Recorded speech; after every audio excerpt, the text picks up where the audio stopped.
Om Aganati Miranda Syanganangana Salakya Chaksuran Militam Yena Tasmai Sri Gurave Namaha Sri Chaitanya Manobhistam Stapitam Yena Bhutare Sayam Rupakaramayam Darati Swaparantikam Vandeham Sri Guru Siyata Parakamaram Sri Gurun Vaishnavam Sya Sri Rupam Sagadatam Sahaganara Ganatam Vitam Samsadevam Sadvaitam Savadutam Parijana Saitam Krishna Chaitanya Devam Sri Radha Krishna Padan Sahagana Lalita Sri Vishikhan Vitam Sya Nama Om Vishnu Padaya Krishna Pastaya Bhutade Srimati Bhaktivedanta Swami Tinamane Namaste Sarasati Deva Guruvani Pacharine Nirvishesa Sunyavadi Praskata Desanadine Sri Krishna Chaitanya Prabhu Nityananda Sri Advaita Gadadhar Sri Vasadi Gaur Bhakta Vrinda Hare Krishna Krishna Krishna Hare Hare Hare Ram Ram Ram Hare Hare Narayanam Namaskritam Naram Cheva Narottamam Devim Sarasatim Vyasam Tato Jayo Dhyarayat Nashta Prayasho Badrisu Nityam Bhagata Sevya Bhagatiya Tamashoki Bhaktir Bhavadi Naistiki Nigama Kapaturu Garitam Phalam Shuka Makara Mita Dravisamitam Pivata Bhagatam Rashamal Mahora Hora Sika Babu Babakaham. Bill says all glories to the summer devotees. And who do we have assembling this morning? We have Rakesh from Salt Lake City. Bill, I think you're from Northern California, isn't it, Bill? I think Joe checked in. Anjali, here's Rupa Manjari. Govinda Dev from Salt Lake City. Sundari Priya. And a few others scrolled past. Forgive me if I missed your name as you checked in. But if I try and scroll, you'll see what happens. A big thumb gets in the way there. So this is, in case you've lost track, Prashant. Southern California, sorry, Bill, made a cardinal error there. Sachi, looking. It's Motivational Monday here in Spanish Fork, Utah.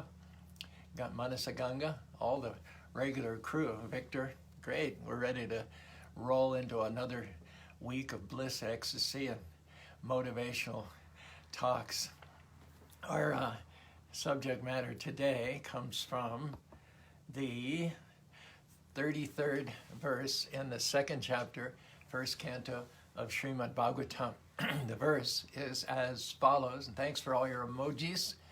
The more interaction we have throughout the course of this, the more Facebook pushes this up, and the more souls are liable to intersect with Bhagavad Dharma, get some more focus in their lives, and some elevation, some relief from the deep, dire depression, which seems to be moving in like a fog in this day and age.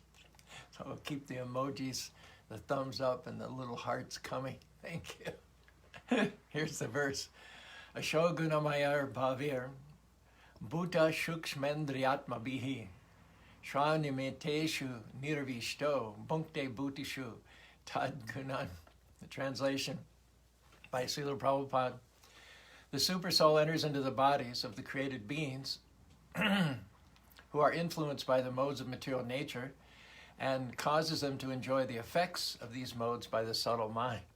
Here's the first paragraph of the purport by Srila Prabhupada.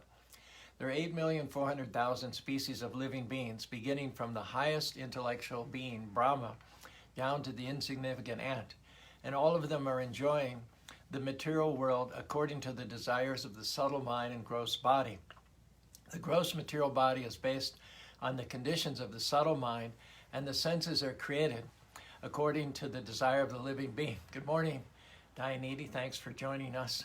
In the Bhagavad Gita, 20th verse, second chapter, Najayate Mriyate Vakadacham Nayam Bhutvana Bhavitamoy Ajo Nitya Sasato Yamparano Nahanyate Hanyamane Serere.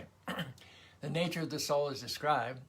For the soul, unlike for the body, but for the soul, Najayate Mriyate, there's no birth for the soul, there's no death for the soul. Bakadachim, having come into being, it never ceases to be. That means the soul is eternal. Nayambutva bhavitana boyaha ajo nityo shashvato yam hanyamane sirire. The soul is ancient. It's like we all think of God as being the oldest person. In fact, in the Western world, the concept of God as being elderly is so entrenched that he's pictured as with wrinkles and gray hair and very little energy. And on the ceiling of the Sistine Chapel, he seems not to be able to stand upright. He's lying horizontally, being propped up by these little cherubic angels. So God is the oldest, but we're also coming from him. We're emanations from him, just like sunshine from sun. So we don't have a date of birth. We don't have a date of death. We're also very old. We were not always manifest. There was a period of time in which we were somnambulant within the body of the Lord in our yoga, nidra sleep, and we manifested and became conscious. We exercised our free will for the right or for the wrong, as the case may be.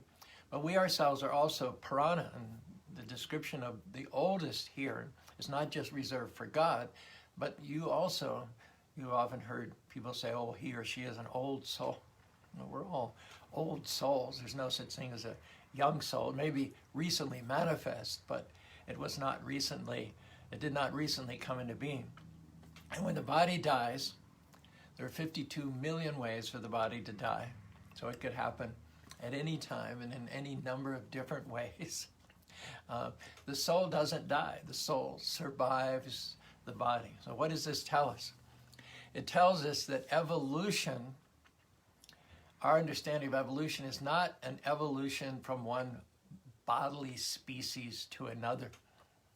In the Industrial Revolution, when the buildings got covered with soot and smoke from burning coal for warmth and for energy, there was a certain species of white moth that started getting black speckles on it. In other words, the moth adapted to the changing environment. It sort of camouflaged itself so it was not quite as visible for its own protection. So the so-called scientists of the day, the Darwinians and the evolutionists, they saw this adaptation within species, and then they projected or hypothesized that an entire species could change from one species to another, when in fact all they'd practically observed was that within the species there was a little adaptation. For instance, dogs, right? How many different categories of dogs there are? Dozens and dozens of different dogs. But we never found a dog become a panther. Anybody ever see that in their lifetime? A dog became a panther, a dog became a tiger, a dog became a mountain lion. Do we find it in the fossil record, in the record of the rocks? Do we find dogs, and do we find tigers, and then do we find fossils of intervening species filling in the gap? No, we don't. We find that the so-called species, the Sanskrit word for species is morti, or forms, are fixed. In fact, the information we have is they're fixed from the very beginning of creation. And not only are they fixed, but they're numbered as well. We get the number of species which are spread throughout the universes. 8,400,000 species. We don't find that dogs are becoming lions. We find that from the beginning of creation there are dogs and there are lions, and they're fixed. So we don't believe in evolution from one body morphing into another body, or from one species morphing into another species. God created all the species in a ladder-like form from lower to higher, and he started, this is another difference between us and the evolutionists, God started with the highest living being. The first created species was Brahma. The so-called evolutionists would have us believe that everything started from on a primordial level, on the cellular level. But our practical experience is that whenever anything goes from a lower level of organization to a higher level of organization, that's because of a higher being, an ID, an intelligent designer. We never find that dust, for instance, organizes itself. You leave a room, close the door, shut the windows, come back 6 months later, and you're not going to find it cleaner than when you left it.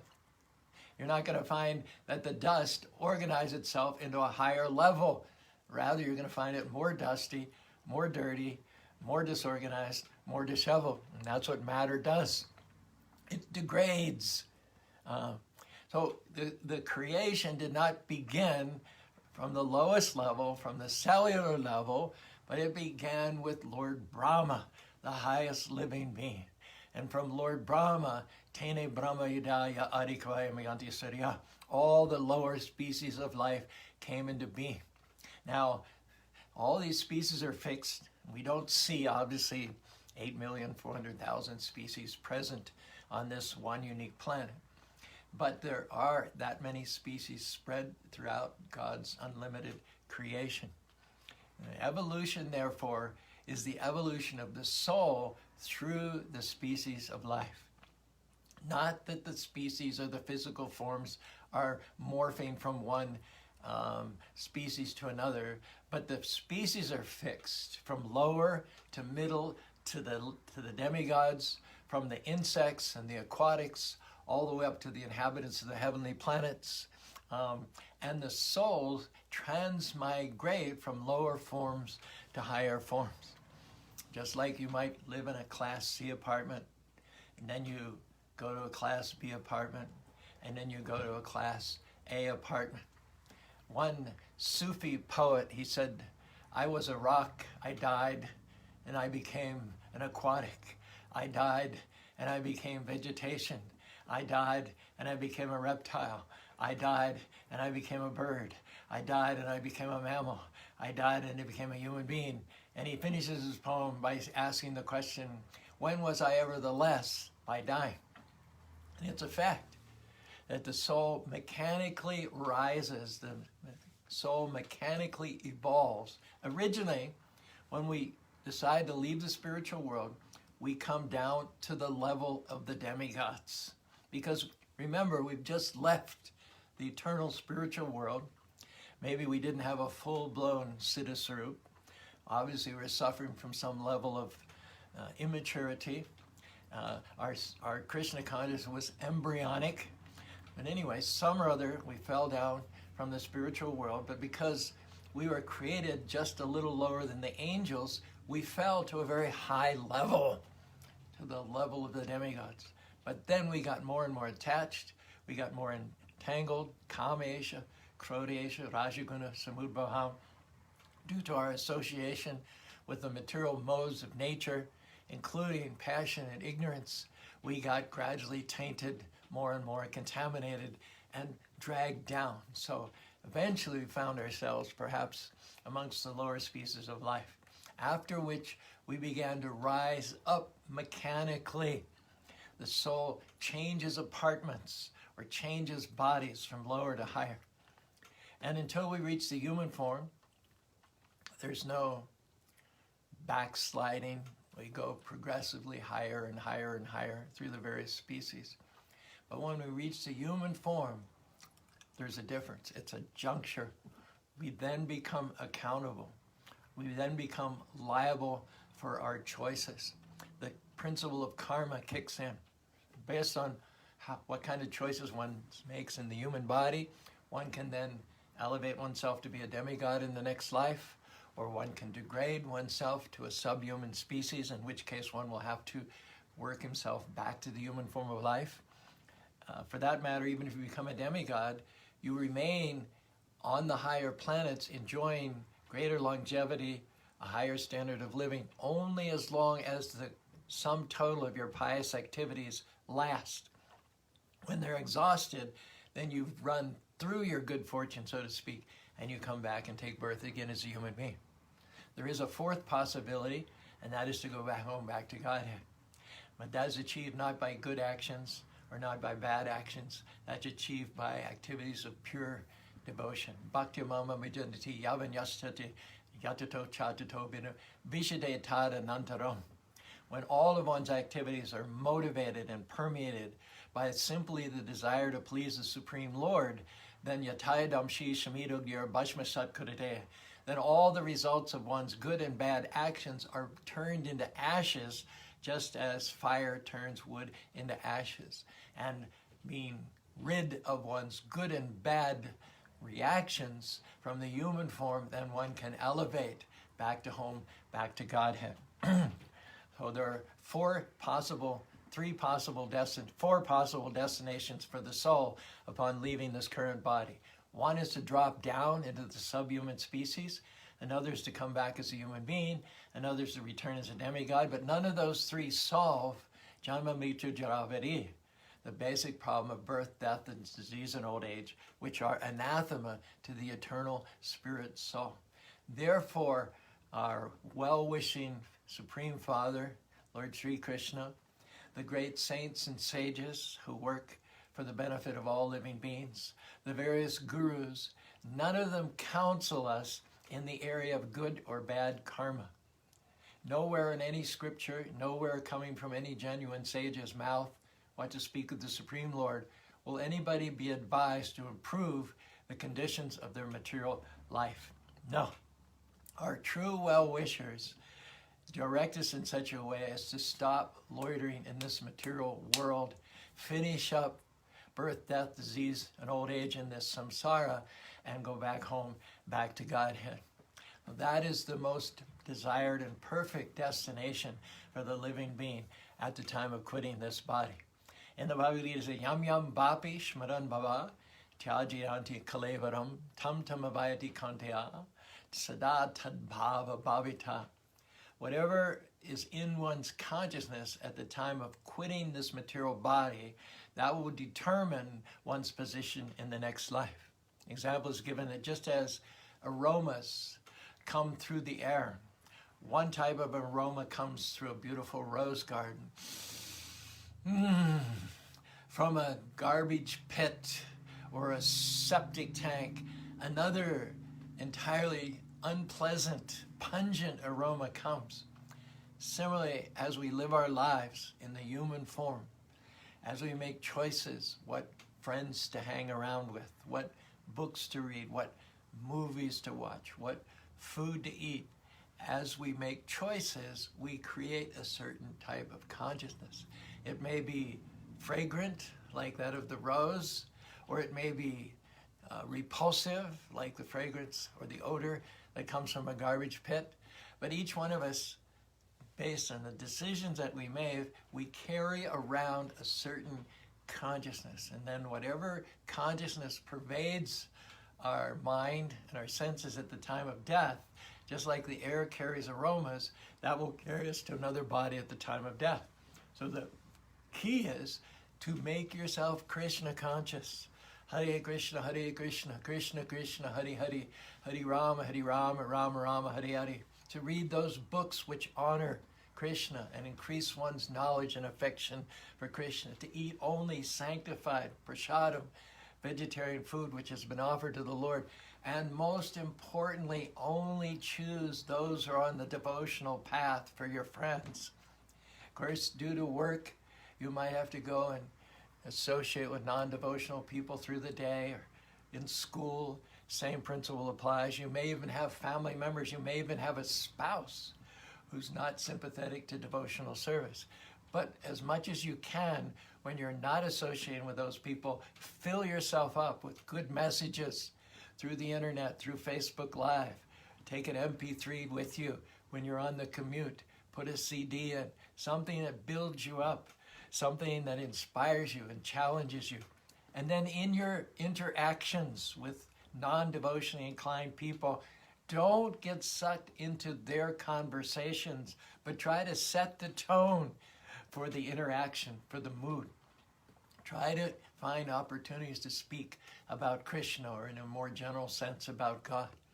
That way, even though there are elements of non-devotion, there are contrary elements in your life, in your school or in your work or even in your family, still you can learn the art of always being surcharged, of being pumped up, excited about devotional service. And rather than being affected by those with whom you associate, you will act as a light to others wherever you go. People will say, there's something special about Anjali, there's something special about Thomas, something special about Joe, or Rupa Manjari, or Manasa Ganga, or There's something special. I want to know why they're not rattled when everyone else is rattled. I want to know why their buttons are not pushed when my buttons are pushed.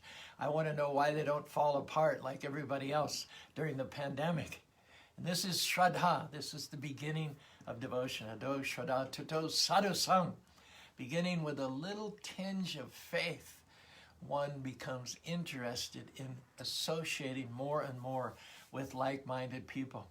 And in that association, one's faith grows, it becomes firmed up, it thickens, it becomes the fuel by which one goes beyond the heavenly planets of this material world and back to home, back to Godhead.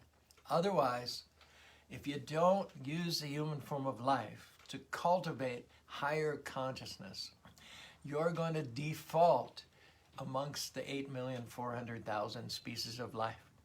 Prabhupada said that at the end of his life, a particular human being, he thought more about eating meat, eating flesh, than anything else.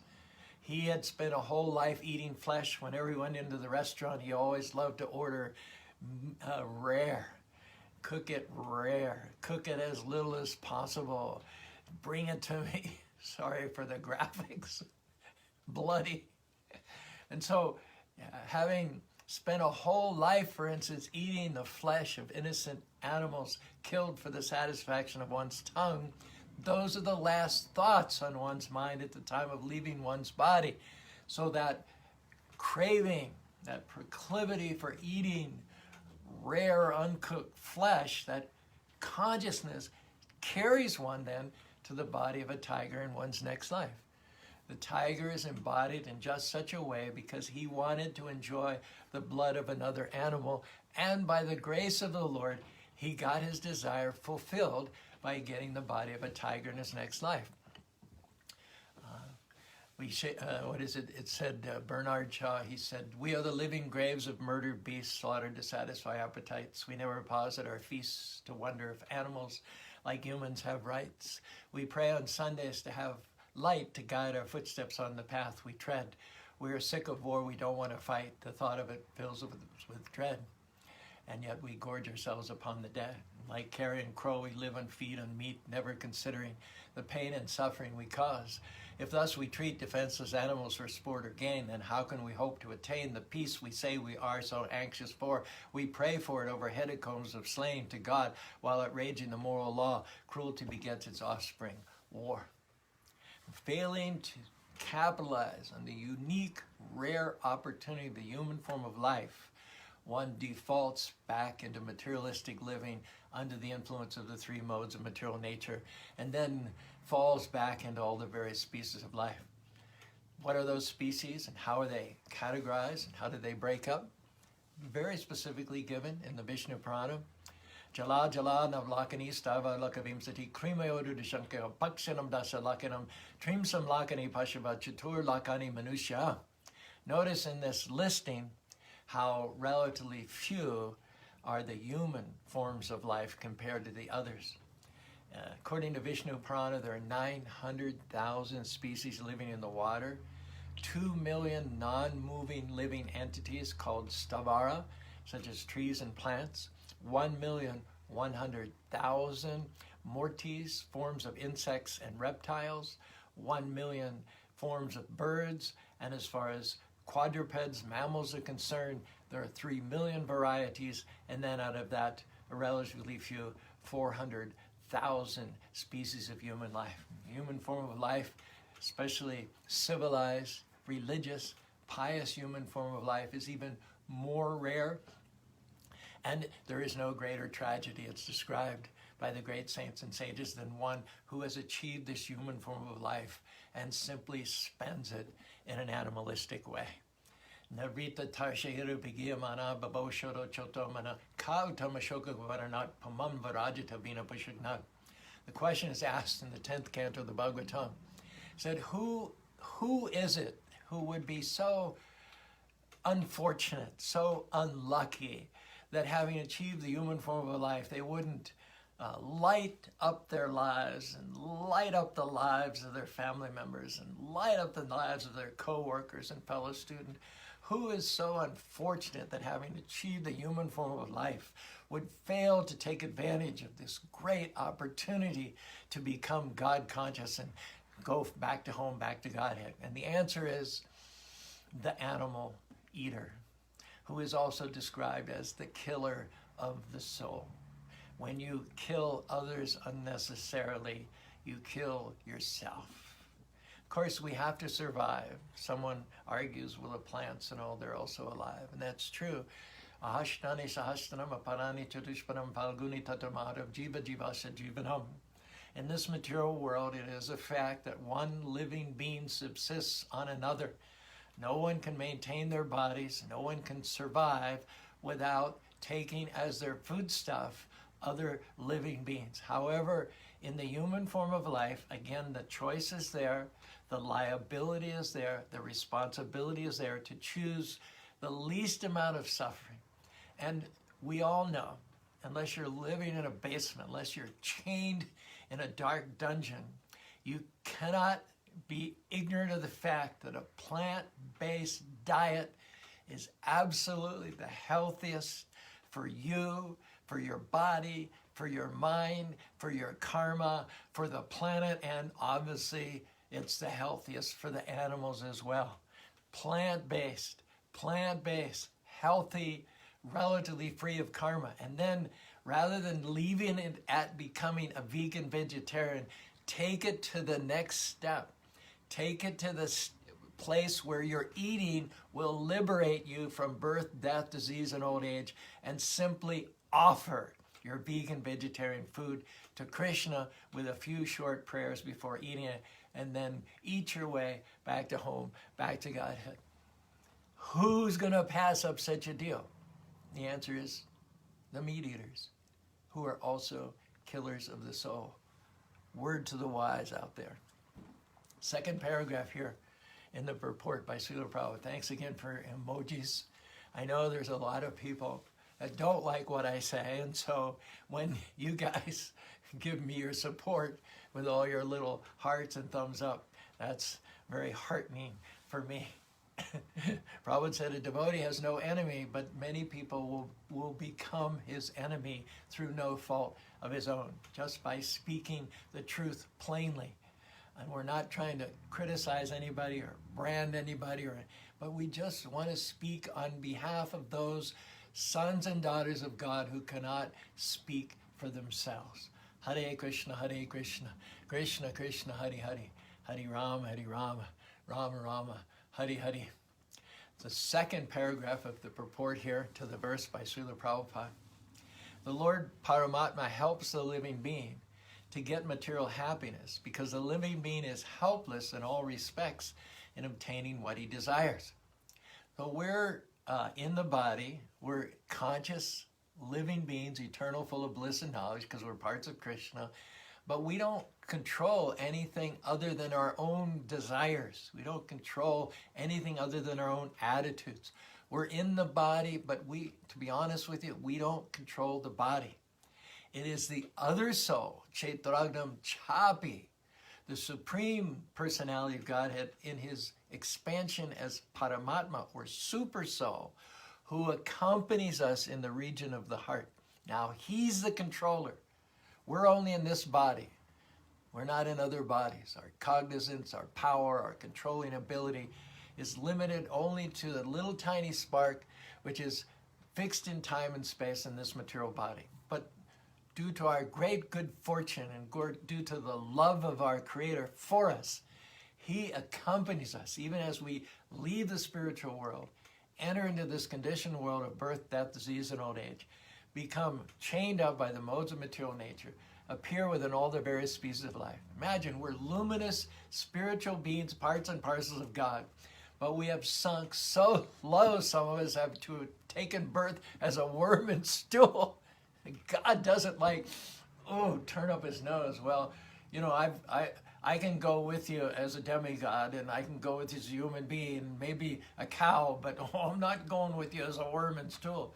No, Krishna accompanies you in spite of however repulsive, obnoxious conditions you've placed you in. He never cuts you off. He never abandons you.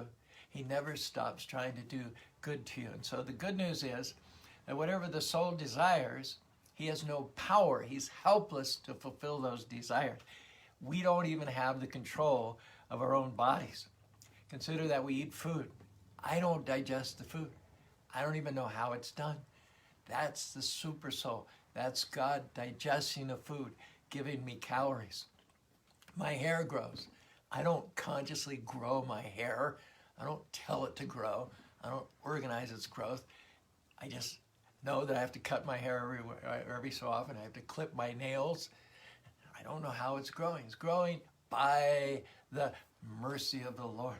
So the way things work, the way that I fulfill my illicit desires, is that I indicate to the Lord what I want to smell, what I want to taste, what I want to hear, what I want to touch. And as the super soul, the overseer and permitter, he doesn't necessarily approve of everything I want, but he will fulfill my desires so that in the obtaining of my illicit desires and getting the bitter reaction in due course of time from my karmic liability, his hopes are always that I will learn my lesson in the school of hard knocks and turn my attention then to him, at which point he will welcome me and guide me back to home, back to Godhead. So Prabhupada is saying the living being is helpless in this body to obtain what he desires. It is the Lord who fulfills his desires. It is said that man proposes and God disposes. In another sense, the living beings are parts and parcels of the Lord. Therefore, they are one with the Lord. In the Bhagavad Gita, the living beings in all varieties of bodies have been claimed, aham bija pradapita, by the Lord as his sons. And I've got this sentence in red here, especially noteworthy. Prabhupada says, the sufferings and enjoyments of the sons are indirectly the sufferings and enjoyments of the Father. When you suffer, Krishna takes no joy in that. The only reason that he allows you to suffer is not because he has any pleasure that he derives from your suffering, but his hopes are that by suffering and learning in the only way that you can learn, you will reform yourself. You'll come up to a higher level and become interested in Krishna consciousness and ultimate liberation. So when you suffer, the Lord vicariously suffers along with you.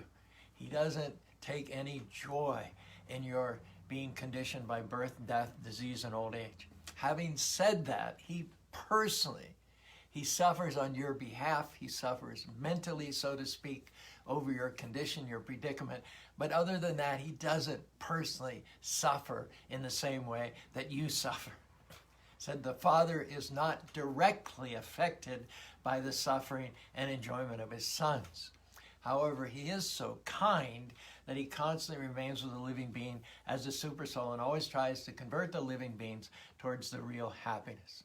Imagine a father, it's the weekend, it's Saturday morning, he's off work. And so he's got 5 sons, and 3 of the sons have gotten up early with him. They're in the backyard. There's lush green grass, there's swings, there's football, baseball, various accoutrements.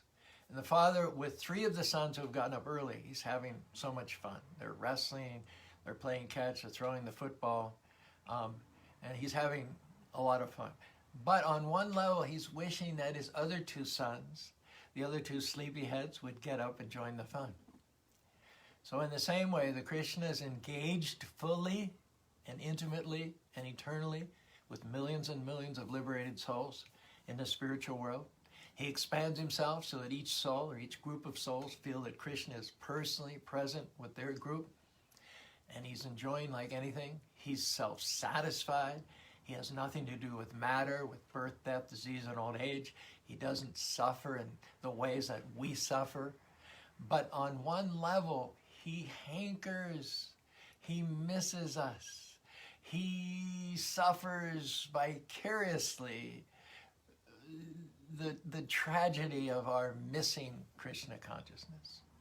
And he works ceaselessly and tirelessly to bring us to an awakened state of our own spirituality, of our own dependence upon the Lord, and of his unending, unlimited, tireless love for us. Otherwise, as long as we're turning our backs to him, as long as we're casting ourselves in the shadow of material absorption and material engrossment, Krishna does not intervene. You want to do it your way, he steps back. He steps back. He allows us the freedom. He even fulfills our illicit desires to enjoy this material world. But the caveat is, and this is for our own good, this is in the interest of our own ultimate reformation. The caveat is that actions which we perform, which do not have the satisfaction and the pleasure of the Lord as their goal, are liable. We personally take the liability, the responsibility for any non-God-centered actions. And we're going to suffer as a result of that. Hopefully that suffering will bring us to sobriety and bring us back to the lotus feet of Krishna. But Krishna says, if you want to be separate from me, I allow you the freedom. I allow you the misuse of your free will. I will even facilitate your illicit engagement in material sense gratification in the interest of your ultimate reformation.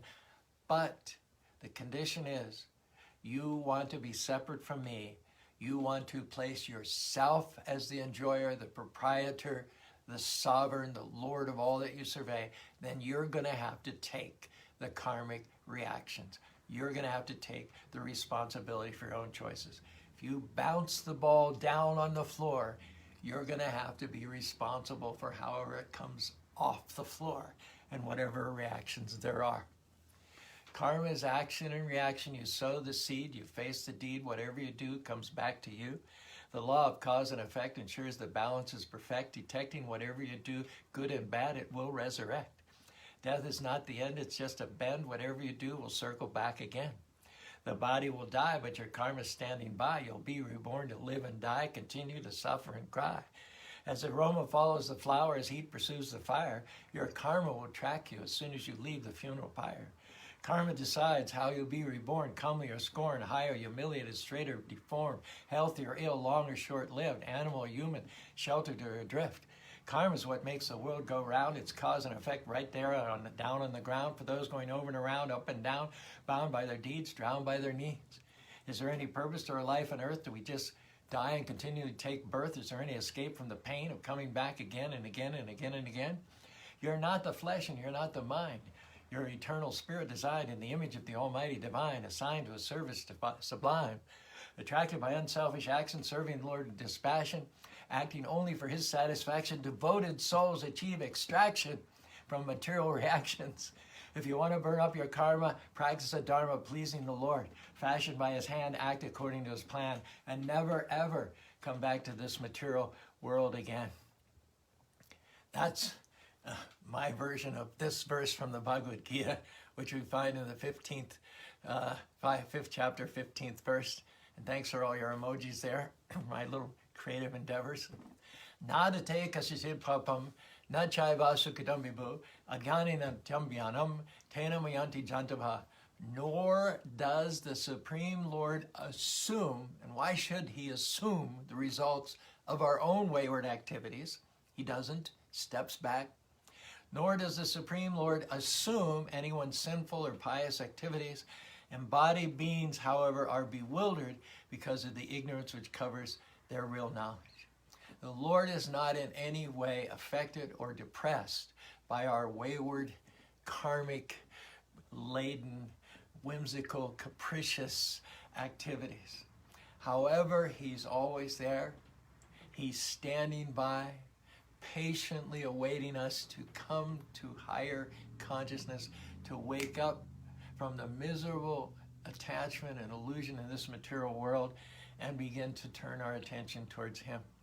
Not only is the Lord free from suffering, free from miseries, free from karmic liability, but he offers this promise that if we attach ourselves in love and devotion to his lotus feet, instead of making ourselves first place, if we transfer our devotion to Him, instead of a self-centered life, we begin to live a God-centered life. Hare Krishna, Krishna Krishna, Hare Hare, Hare Rama, Rama Rama, Hare Hare.